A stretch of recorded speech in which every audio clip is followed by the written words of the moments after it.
Hello tout le monde et bienvenue pour un nouvel épisode de FaceTime, je crois que c'est le 12e si je me trompe pas.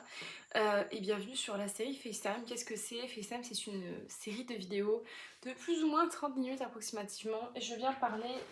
Ça me casse déjà les couilles. Et je viens parler d'un sujet de mon choix pendant approximativement une demi-heure.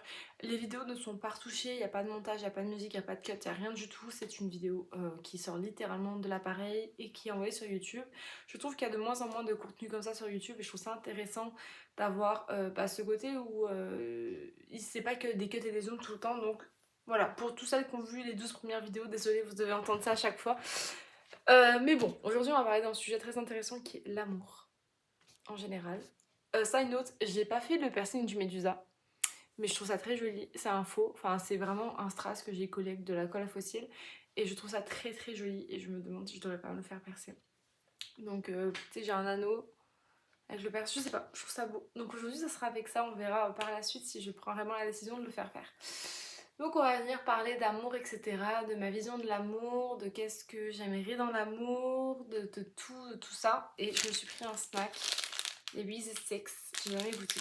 Donc, oupsie. On va voir qu'est-ce que c'est, qu'est-ce que j'ai envie de manger. Bref. J'ai envie de parler de l'amour, parce que j'ai beaucoup de choses à dire sur ça. Je vais venir retracer un petit peu l'amour autour de moi. Ma maman a eu deux grands amours. Elle a eu du coup son premier amour quand elle avait 16-17 ans et son second amour qui a été mon père et qui a duré plus de 25 ans. Donc ma mère a toujours cru à l'amour, a connu déjà deux grands amours, l'amour de jeunesse et l'amour adulte. Et autour de moi, j'avouerai que j'ai pas... Dans ma famille, il n'y a pas énormément de divorces. En fait, il y en a pas en fait. Si je réfléchis, il y en a eu genre un ou deux. Et tout le monde est relativement en couple. Après, la différence, c'est que pour moi, être en couple et être amoureux, il y a une sacrée différence. Parce que tu peux rester en couple avec la personne juste parce que tu es en couple avec. T'es pas obligé d'être en couple avec la personne et de l'aimer. Et ça, c'est quelque chose que je ne savais pas. J'ai l'impression que j'associais beaucoup pour moi l'amour à l'idée d'être amoureux, alors que non, en fait, tu peux très bien juste être en couple sans forcément aimer la personne. Et ça, c'est quelque chose que je trouve que c'est intéressant à prendre en compte. Parce que je trouve qu'on normalise beaucoup. Moi, ma mère a subi un gros divorce, donc un divorce assez messy. Moi, j'étais là dans l'histoire en tant qu'enfant et en voyant tout ça avec mes yeux d'enfant et me dire ah, super. Bon, l'amour, visiblement, c'est pas toujours facile. Mais donc, j'ai grandi en fait sans réellement idéaliser l'amour. Euh, j'ai grandi, et encore à l'heure actuelle, avec cette idée que je suis une personne qui aime la romance, qui aime les gestes d'affection. Je sais pas, je suis assez sensible à l'amour et au genre de marque d'affection qu'on peut procurer à quelqu'un. Et pour moi, c'est très important. Et donc en grandissant, forcément, après le divorce de mes parents, j'avais 7 ans, j'étais toute jeune. J'ai un peu arrêté d'idéaliser l'amour comme je le faisais auparavant. Et autour de moi, je sais pas, j'ai jamais réellement connu des gens qui s'aimaient encore énormément à leur âge. Donc c'est comme s'il y a une part de moi qui ne croit plus réellement à l'amour éternel, le vrai amour, même si je sais que ça existe, mais c'est comme si j'ai jamais été réellement... C'est pas victime que je veux dire, c'est...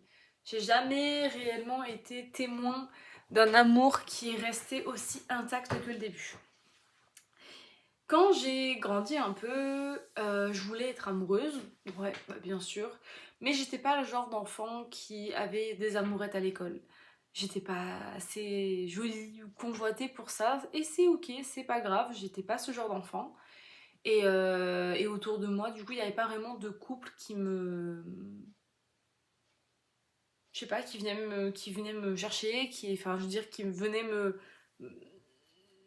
m'émouvoir. Je veux dire, pour moi, je trouve qu'il y a eu beaucoup de couples autour de moi, mais c'était plus, tu sais, des couples qui sont ensemble parce que ça fait 30 ans qu'ils sont ensemble, parce que voilà, ils sont mariés femmes, mais ça s'arrête là, il n'y a pas plus de oh là là, je suis amoureuse de mon mari comme le premier jour. Ça, j'en ai jamais eu, tu vois. Donc, je pense que j'ai toujours une petite réserve à ce niveau-là. Et quand j'ai eu 18 ou 19 ans, j'ai déménagé toute seule. Donc, j'ai déménagé à Toulouse et j'ai rencontré un garçon. Et ce gars-là et moi, on a commencé à se parler et tout un petit peu. Puis, on s'est rencontrés. Puis, on s'est parlé pendant 3 mois. Et moi, pendant 3 mois, je le faisais courir en fait. Je lui disais, ah, vas-y, on se verra pas, ça sert à rien, machin. Parce que j'étais terrifiée de l'intimité, j'étais terrifiée de rencontrer quelqu'un, j'étais terrifiée d'avoir une relation amoureuse avec quelqu'un, c'était quelque chose qui me faisait peur. Et lui, je me rappelle très bien, dans un de ses messages, m'a dit, oh, mais dans tous les cas, mes potes, ils me l'ont bien dit, hein, ils savent très bien que tu fais ça, mais enfin, que tu me rencontreras jamais. Et moi, quand j'ai reçu ce message-là, j'ai fait alors là, mon coco, viens dormir à la maison demain. Tu vas voir si je vais pas te rencontrer. Et c'est comme ça, en fait, que ma relation a commencé avec lui. Et bon, par la suite, on est resté en couple pendant 2 ans et demi. Et à cette époque-là, moi, je pensais être amoureuse, je pensais ressentir de l'amour. J'étais persuadée que pour moi, ce que je ressentais, c'était de l'amour. Parce que j'avais jamais vécu ça, j'avais jamais été en couple, j'avais jamais eu cette proximité avec quelqu'un, cette proximité où tu vois chez la personne après le travail, où vous organisez des activités. J'ai pas fait tant de choses avec lui. Je prends un exemple, je me suis fait une amie cette année. On est amis depuis février. On est en octobre. J'ai fait 1000 fois plus d'activités avec cette fille-là qu'avec mon ex-copain en 2 ans et demi. Mais c'est juste dans le sens où c'est pas du tout... cet épisode, il est pas pour bâcher mon ex. Je pourrais le faire, mais j'ai pas envie. Mais donc, 2019 à mes 21 à peu près, 21 et demi, moi j'étais persuadée que j'étais amoureuse. Bon, je me doutais bien qu'il y avait quelques trucs qui étaient différents, parce que j'avais des gens qui me disaient ouais, mais genre ça vous dérange pas, vous voyez pas tant que ça. Je suis à moi, c'est pas très grave. Oh, il te manque pas? Non, pas tant que ça. J'avais pas ce besoin, j'avais pas ce désir d'être tout le temps en contact, tout le temps en train de parler, tout le temps en train de s'appeler, tout le temps en train d'envoyer des messages constants. C'était pas mon vibe. Et des fois, je me posais la question, je me disais, attends, est-ce qu'il y a un problème? Parce qu'il y a des gens, ils sont tout le temps en mode, ils ont besoin d'avoir tout le temps des nouvelles de leur partenaire, et moi, j'ai l'impression que, enfin, je m'en fous, quoi. Et bon, moi, je me suis dit, bah, c'est comme ça, c'est pas très grave, ça marche pas, et tout, bref. Puis la relation, elle s'est détériorée à un moment donné, ça a commencé à aller un peu down, parce que, ben, on voulait pas les mêmes choses. Je me rappelle parce que c'était, voilà, c'était un gars, c'était un carnivore, moi j'étais végétarienne, un mec athée, moi je suis religieuse, on ne voulait pas les mêmes choses. À un moment donné, je me rappelle, on avait discuté d'enfants, et on savait qu'on n'allait pas avoir d'enfants ensemble, on était au courant. C'était pas un détail on se disait pas, ah, on va se mettre en couple à un moment donné pour avoir des enfants, pas du tout. Mais à un moment donné, il a dit, mais moi, mes enfants, ils mangeront de la viande. Et je lui dis, mais mon coco, c'est moi qui va les pousser, les gosses. Je peux te dire ils vont pas goûter une seule miette de viande pendant tout le temps où ils vont être avec moi. Si après ils veulent le faire quand ils sont grands, voilà, c'est chacun son truc, mais moi, j'autoriserai pas mes enfants à manger de la viande parce que merde, attends, c'est moi qui les éduque, tant qu'ils sont sous mon toit, ils vont s'adapter à mes règles. Oui, c'est vraiment la phrase de maman, mais c'est la vérité. Puis c'est comme si lui, en fait, ça lui avait mis une claque et moi j'étais comme, oh, non, mais c'est normal en fait, tu peux pas imposer ce genre de façon de penser. T'as ta façon de penser, ok, c'est chill, mais moi j'ai ma façon de penser à moi également, tu vois. Et lui, ça lui a fait comprendre en fait que bah, on n'était pas fait pour être ensemble. Et j'étais comme moi aussi, mais moi je pars du principe où tu peux être avec quelqu'un sans forcément finir ta vie avec. Et ça, c'est un truc que je sais pas si les gens sont vraiment d'accord avec moi. Pour moi, tu peux avoir une relation, tu peux être en couple avec quelqu'un, mais tu sais que tu vas pas finir ta vie avec lui. Tu sais que c'est quelque chose qui est éphémère. C'est une relation avec une date limite. Et je trouve que c'est quand même assez sain. Chaque personne que tu rencontres ne peut pas être une personne avec qui tu vas passer toute ta vie. Et ça, c'est un truc, je peux bailler, je suis désolée. Oh. Ça, c'est un truc que je trouve qui est beaucoup trop peu banalisé. Je veux dire, t'es pas obligé de passer ta vie avec des personnes avec qui tu rencontres. Enfin, pas... Tout le monde n'est pas l'homme de ta vie. Tout le monde n'est pas la femme de ta vie. Tout le monde n'est pas l'humain de ta vie. Enfin, à un moment donné, il faut laisser un peu les gens faire leurs épreuves et tout. On n'est pas obligé de se mettre directement en couple en se disant on va rester ensemble toute la vie. Après, il faut que ça soit forcément communiqué sur la relation. Si c'est pas communiqué, c'est sûr et certain que c'est compliqué, mais bref. Donc voilà, quand la rupture a eu lieu avec lui, moi je me suis mis à réfléchir à notre relation et je me suis rendu compte que la relation dans laquelle j'étais, c'était pas de l'amour, c'était de l'attachement, c'était des sentiments forts, c'était des sentiments, hein, parce que j'avais quand même un certain attachement à lui, je l'aimais quand même bien, mais j'étais pas amoureuse de lui, quoi. J'avais pas envie d'être avec lui tout le temps, j'avais pas ce côté j'ai envie de faire ma vie, il me manque, je veux la. Enfin voilà, j'avais pas tous les trucs que je vous ai cités tout à l'heure. J'étais pas là-dedans avec lui. Et ça aurait dû me parler tout de suite, ça aurait dû m'appeler tout de suite, hein, dès le début, de me dire non mais attends, il y a un truc qui fuck. Normalement dans ta relation, t'es censée quand même être amoureuse de ton mec. Mais bon, tu l'as jamais vécu, comment tu peux savoir? Et donc c'est quelque chose que je dis très égoïstement. À mon âge, j'ai envie d'être amoureuse. C'est quelque chose que je souhaite et je me souhaite. Et je souhaite à tout le monde qui regarde ça et qui ont envie d'être amoureuse ou qui n'ont jamais été. Je veux être avec quelqu'un qui va savoir me rendre heureuse. Je veux être avec quelqu'un qui va me faire sentir euh, belle, aimée, comprise, épaulée et tout ce que tu veux. Je pense que tout le monde a un amour à vivre. Je pense que tout le monde a une relation saine et douce à vivre. Et je pense que sincèrement, pour moi, l'amour, c'est quelque chose que je me souhaite de rencontrer. Après, quand je vois les couples qui sont ensemble et qui restent ensemble plus par dépit qu'autre chose, parce qu'ils ont des enfants, ou ils ont une vie, ou bien ils ont des habitudes, ou ils ont une maison. Tu sais, quand ton couple devient plus monétaire qu'amoureux, ça pour moi c'est d'une tristesse parce que je me dis mais tu mérites d'être en couple, tu mérites d'être amoureux, tu mérites d'être heureux.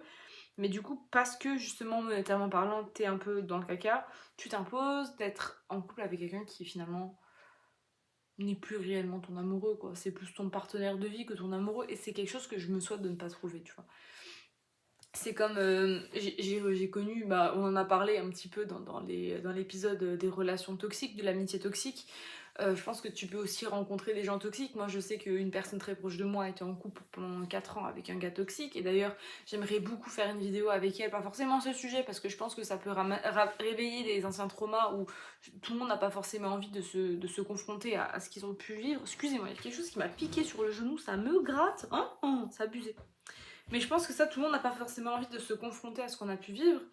Mais des relations toxiques, j'en ai vu. Hein. J'en ai pas vu qu'une, j'en ai vu plusieurs. Et j'en vois toujours encore à l'heure actuelle autour de moi. Il y a plein de gens qui sont dans des relations qui sont quand même assez toxiques. Et je veux dire, mine de rien,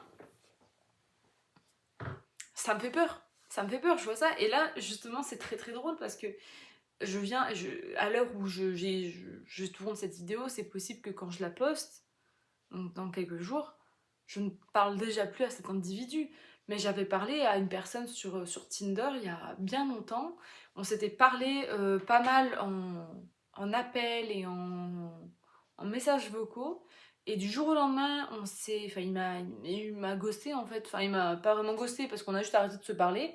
Et là, il est revenu vers moi. J'étais en mode, mais ouais, que veux-tu? Ça fait 3 mois, genre, what's up? Et on parle un peu d'amour. Parce que j'ai posé la question, est-ce que t'as déjà été amoureux? Et t'es comme, oh, je pense que quand j'étais peut-être plus jeune. Mais moi, c'est un truc que je me rends compte, c'est que moi, Et dans sa réponse, un truc qui m'a fait un. C'est pour ça que je voulais en parler dans cette vidéo aujourd'hui. Il y a un truc qu'il a dit qui moi, personnellement, m'a choquée, c'est. Moi, c'est pas grave si je tombe pas amoureux, au moins je me fais pas d'attente. J'ai trouvé cette phrase, mais d'une tristesse, parce que je me dis, ok, tu te fais pas d'attente.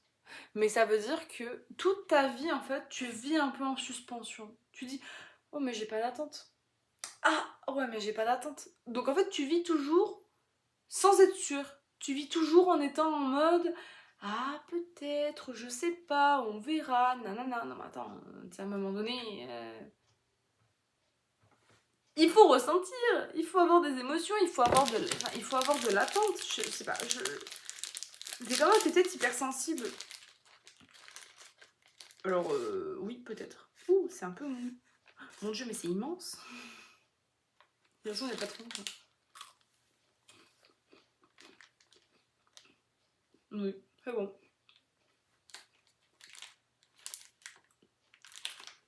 Ça goûte le Reese. Ça goûte exactement ce que c'est censé goûter. Le Reese dans une gaufrette. La gaufrette, elle est assez molle. C'est bon, ça change. barre de chocolat au lait et beurre d'arachide et gaufrettes croustillantes. Ça dit ce que ça fait. Toujours est-il que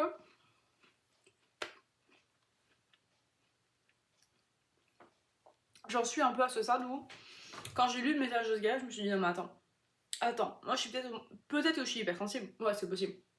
Mais au moins je ressens profondément. Si je suis peut-être triste profondément, je suis peut-être anxieuse profondément, mais quand je suis heureuse, mon Dieu que je suis heureuse. Mon Dieu que je ressens des choses, mon Dieu que quand j'ai tellement hâte. Comme là je pars en voyage, j'ai tellement hâte, je suis tellement contente, je suis tellement heureuse de partir, j'ai mes trucs planifiés et tout, et ça me met un bonheur, ça me met une joie, tu vois. Et peut-être que ouais, en fait, je suis un peu hypersensible sur les bords et je passe ma vie. Après, on va pas normaliser l'autodiagnostic, s'il vous plaît. Si vous voulez vous faire diagnostiquer d'un trouble ou d'une faculté de votre cerveau, j'en sais rien, faites-vous diagnostiquer. Juste à au Canada, j'ai vraiment pas d'argent à investir pour savoir si je suis hypersensible ou non. Mais, en toute sincérité, je préfère être hypersensible. Attendez, j'ai un truc coincé. Ah, toujours pas. Ma vidéo s'appelle FaceTime pour ce genre de truc. Aïe.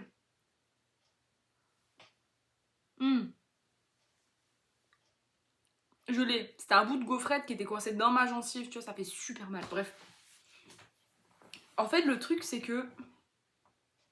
Pourquoi est-ce que moi, je m'empêcherais de ressentir les choses fortes? Mais en fait, pour ne pas souffrir, je m'en fous, je vais souffrir dans tous les cas, tout le monde va souffrir à un moment donné dans sa vie, je veux dire. La souffrance, ça fait partie de la vie. Toute personne qui naît va mourir un jour, toute personne qui souffre va être heureux un jour, tu vois, c'est une part de... Il faut savoir accepter les choses, et je veux dire, la vie serait tellement triste si je me dis ah bah non, je m'interdis de trop ressentir parce qu'après je vais souffrir derrière. Ouais, bah tu vas souffrir derrière, mais tu auras vécu des beaux moments. Tu préfères vivre avec des remords ou avec des regrets? Parce que personnellement, je préfère largement vivre avec des regrets qu'avec des remords. Parce que se dire j'aurais dû faire ça, j'aurais dû, et regretter. Et ça m'amène à la vidéo faire des rencontres que je vous ai faites, où je vous ai raconté l'histoire avec la rencontre que j'ai fait. Je veux dire, j'aurais pu ne pas y aller à ce truc-là, et même si c'était juste genre une conversation tout à fait basique, et que d'ailleurs, je sais pas si j'en ai parlé, mais je sais pas, j'en ai pas parlé dans une autre vidéo. Mais la suite de l'histoire de la vidéo faire des rencontres, le gars il est marié depuis 2 ans. Hein. Voilà, il n'y avait absolument rien de romantique. Je le savais, j'en étais sûre. J'avais cet instinct de me dire c'est pas romantique, mais bon, j'ai mes amis qui voilà sont un peu ouais, c'est peut-être l'homme de ta vie. Non, c'est pas du tout l'homme de ma vie, il est tout à fait marié. D'ailleurs, sa femme est incroyable, vraiment, ils vont trop bien ensemble, c'est incroyable. Bref, je suis contente pour eux. Mais toujours est-il que tu vois, je me suis dit, bah je préfère avoir des remords d'être allée à cette rencontre plutôt d'avoir des regrets de ne pas y être allée. Et c'est un peu comme ça que je vis, c'est un peu mon motto de vie. Mais toujours est-il que j'ai un peu du mal à m'exprimer, je trouve, au niveau de cette vidéo, parce que je trouve que l'amour c'est tellement large. Et je parlais récemment avec une amie, avec ma meilleure amie, et on n'était pas d'accord sur plusieurs trucs. C'est pas qu'on n'est pas d'accord, c'est que j'ai grandi avec une vision de l'amour qui était très différente de la vision naturelle des gens. J'ai grandi avec une vision de l'amour, ma mère a rencontré mon père au milieu d'un voyage en Crète. Ils sont tombés amoureux et ils ont commencé à voyager. Ils sont rentrés dans la religion, j'en ai parlé dans ma vidéo sur la spiritualité et la religion. Ensuite, ils ont commencé à voyager au Canada pour venir voir ma famille, puis ils ont établi logement en France, puis donc ils sont retournés au Canada, puis ils sont allés en Inde pour faire une marque de vêtements, puis ils faisaient Inde-Canada-France plusieurs fois dans l'année, pendant 5 ou 6 ans. Enfin, pendant plus que 5 ou 6 ans, pendant limite 10-12 ans. C'est juste que moi je suis née, et puis après je faisais partie de l'histoire, mais comme je devais aller à l'école, forcément, bah, c'était un peu plus compliqué. Mais toujours est-il que j'ai grandi en voyant un amour de voyage, tout le temps du voyage. Et c'est comme si maintenant, c'est ce que je veux pour moi. Et quand j'entends un amour, un exemple de rester dans une ville et voilà, et de bouger une fois par an, c'est pas ce que je cherche. Et à un moment donné, j'en parlais, et puis elle me parlait que bah voilà, elle est prête à emménager avec son copain et tout. Et moi, j'étais genre super contente pour elle, super fière d'elle, tu vois.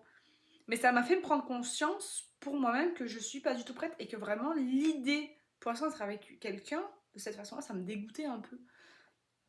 Parce que j'aurais l'impression, et c'est très trash que je vais dire, mais j'ai l'impression que personnellement, si à l'heure actuelle, là, demain matin, je me mettais en couple avec quelqu'un, puis un exemple, la personne vit ici et veut rester ici, j'aurais l'impression sincèrement de sacrifier ma vie pour cette personne-là.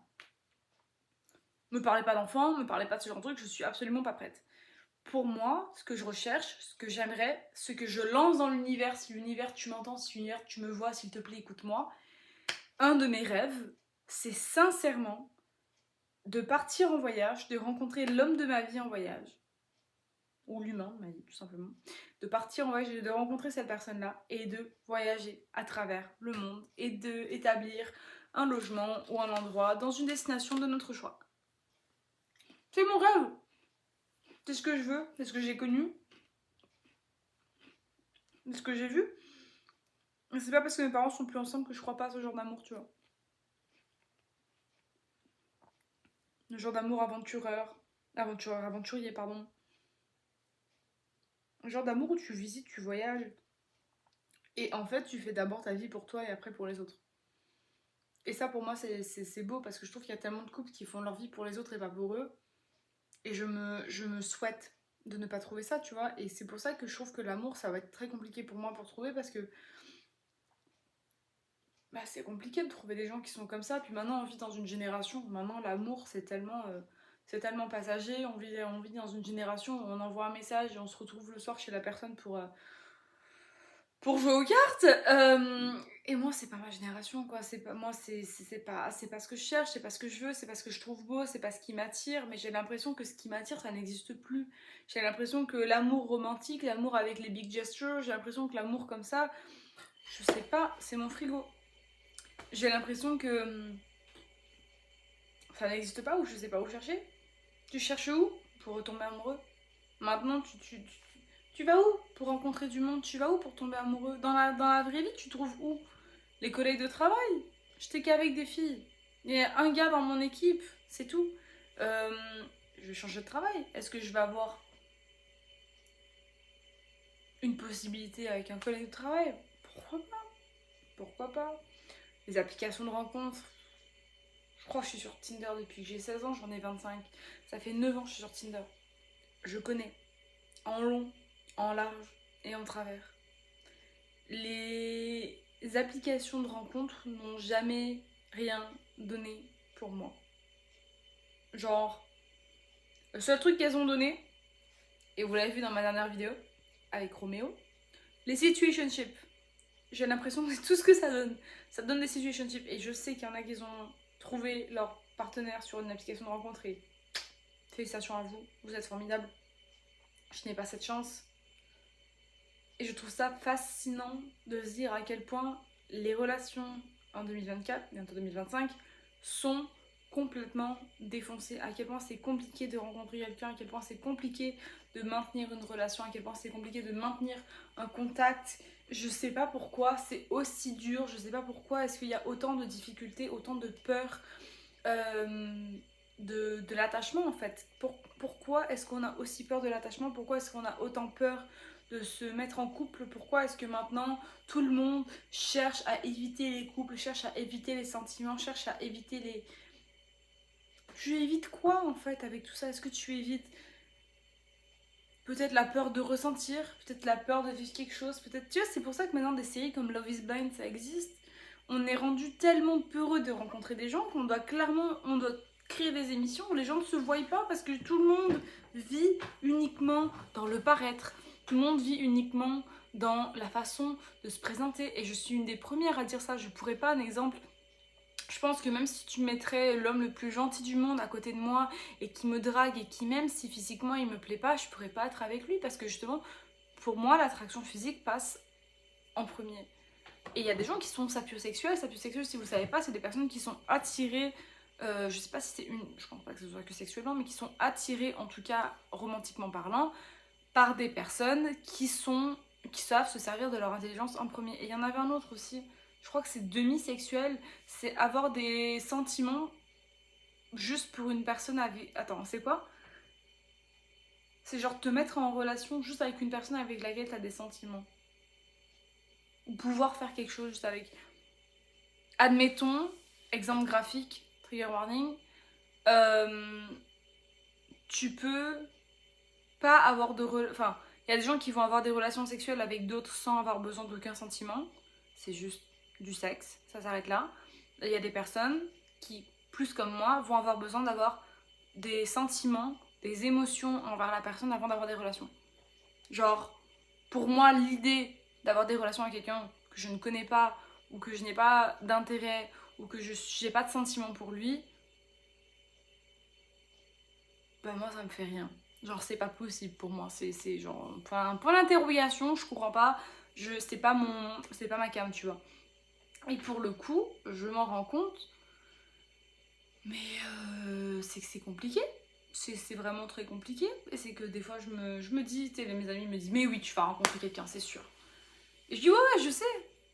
Mais c'est long, c'est compliqué, ça prend du temps, ça prend de l'énergie. Ça fait que moi j'ai un peu peur, j'ai un peu peur de l'amour.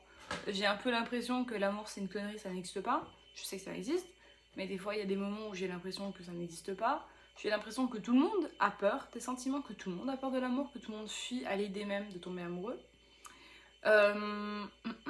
J'ai l'impression qu'en 2024, notre génération elle est foutue au niveau de l'amour. Et moi je me souhaite, parce qu'il faut manifester un peu dans la vie, moi je me souhaite de trouver quelqu'un dans la vraie vie. Avec qui ça match dans la vraie vie. Et ça démarre sur quelque chose dans la vraie vie. Parce que moi, le virtuel, j'en ai parlé avec des gens. J'en ai parlé avec beaucoup de gens. J'ai parlé avec je sais pas combien de personnes. J'ai parlé avec je sais pas combien de personnes. J'ai connecté et établi des liens avec tellement d'humains. Et finalement, ça mène à rien, quoi. Donc à un moment donné, j'en ai ras-le-bol. J'ai envie de passer à autre chose. J'ai envie de pouvoir à un moment donné ressentir quelque chose avec quelqu'un de réel et que la personne ressente quelque chose. En fait, j'aimerais de la simplicité. Tu m'aimes, je t'aime. Yay, c'est super cool. Viens, on va en Bahamas. Viens, en Afrique du Sud. Viens, on va en Amérique du Sud. Viens, on va en Chine. Viens, on va au Japon. Viens, on fait notre vie. On fait quelque chose, tu vois. Genre juste, yay, je t'aime. Moi aussi. C'est bon, tu établis ta vie. Pas avoir tout le temps le côté où tu tâtonnes, t'es pas sûr, t'es ci, t'es ça. Donc l'amour me terrifie, l'amour me fait peur, en même temps je manifeste être amoureuse parce que j'ai pas envie, mais je vais pas non plus me settle down et me dire je vais mettre avec n'importe qui pour me dire je suis en couple, ça m'intéresse pas. J'ai pensé le faire. Je l'ai fait avec mon ex, je l'ai regretté. Je l'ai regretté parce que je me suis dit tu t'es mis en couple à un si jeune âge, enfin j'étais pas si jeune, mais tu t'es mis en couple à 19 ans avec un homme qui te plaisait pas parce que justement t'avais peur de finir seule. Et à 19 ans t'avais cette pensée là. Et quand je revois les photos de moi à 19 ans, petite pépette, j'étais trop mignonne. J'étais toute menue, toute mimi, j'étais adorable. J'étais adorable, j'étais un début de femme. J'étais un tout petit début d'adulte, de petit pré-adulte là qui rentre dans le monde. Et moi j'ai perdu mon temps avec une personne qui m'accordait rien de ce que je voulais. Personne qui avait peur de tout. Et moi j'ai perdu mon temps avec ce genre d'humain là. Donc c'est pour ça que je me dis, je ne revis pas ça. Je ne revis pas ça. Je choisirai mon amour. J'attendrai le temps qu'il faut. Mais je suis sûre qu'il y a quelqu'un pour chacun quelque part qui te convient. C'est sûr. Mais l'amour me fait peur. L'amour me fera toujours peur, je pense. Et à un moment donné, il va juste falloir que... Je suis ouverte aux rencontres, je suis ouverte au monde, je suis ouverte à voir qui Dieu va m'envoyer dans ma vie, qui je vais rencontrer. Et on verra bien, mais j'avoue que l'amour c'est un sujet tellement vaste, c'est tellement compliqué que je sais même pas réellement comment en parler. Mais j'ai essayé, pendant ces 28 dernières minutes, j'ai essayé de vous en parler un petit peu. Que l'amour avec une Renault Scénic dans une maison dans le trou du cul du nord de la France ou du sud ou du milieu, n'importe quelle partie du trou du cul d'un pays, t'as 2 chiens, 3 chats, puis t'as 2 semaines de vacances par année, puis ton fils s'appelle Jason avec un Y et 2 S, 2 N et un E. Moi ça me fait peur, voilà, ça me fait peur. Est-ce que je viens de citer un sigma et que vous allez me détester? Oui, c'est possible. Mais à un moment donné, moi ça me fait peur et je me souhaite de pas trouver ce genre de choses parce que j'ai l'impression que ça me mènerait à la mort. À la mort mentale, à la mort physique. Donc c'est pas quelque chose que je me souhaite. Donc voilà, sur ces très belles paroles, très encourageantes et très positives et très douces, je vais aller probablement regarder un autre épisode de Love is Blind, de voir des gens qui se rencontrent dans les capsules parce qu'ils ont trop peur de se rencontrer dans la vie réelle. C'est super. Je vais continuer mes petits sticks. Donc je vous embrasse, j'espère que cette vidéo fait ça vous a plu. N'hésitez pas à m'écrire dans les commentaires si vous en avez pensé. N'hésitez pas à interagir avec l'algorithme, c'est toujours très cool. Je vous dis à bientôt dans un nouvel épisode et à bientôt. J'ai dit 2 fois à bientôt.